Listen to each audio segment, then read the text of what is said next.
შეზღუდული შესაძლებლობის მქონე ბავშვებისთვის წამოწყებულ გლობალურ კამპანიაში საქართველოს ჩაერთო ორგანიზაცია გადავარჩინოთ ბავშვების ქართული ფონდი დღის ცენტრებში თემზე დაფუძნებულ მომსახურებას ანერგავს, რაც სპეციალური საჭიროების მქონე ბავშვებისთვის ახალ სერვისებს გულისხმობს. მათ შორისაა ბენეფიციარებთან ინდივიდუალური მუშაობა, მათი ადვოკატირებისა და ადრეული განათლების უზრუნველყოფის პროექტები.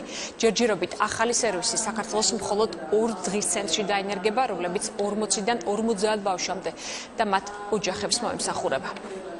ვიწყებთ კამპანიას არც ერთი ბავშვი ყურადღების გარეშე, რომელიც მსოფლიოს მასშტაბით 14 ქვეყანაში ხორციელდება გადავარჩინოთ ბავშვების მიმართ და იგი არის 3 წლიანი და სწორედ ამ პერიოდის მანძილზე მიზნად ვისახავთ მოვიცვათ 15 მილიონი ბავშვი. დღის ცენტრში ბავშვებს ექნება შესაძლებლობა მიიღონ ყველა ტიპის მომსახურება, როგორიც არის ფსიქოლოგიური რეაბილიტაცია, დახმარება გაკვეთილების მომზადებაში. სახელმწიფო სტანდარტის მიხედვით მნიშვნელოვანია, რომ თითოეულ ბავშვზე იყოს ინდივიდუალური სამუშაო გეგმა და მუშაობა ხორციელდებოდეს გეგმის მიხედვით.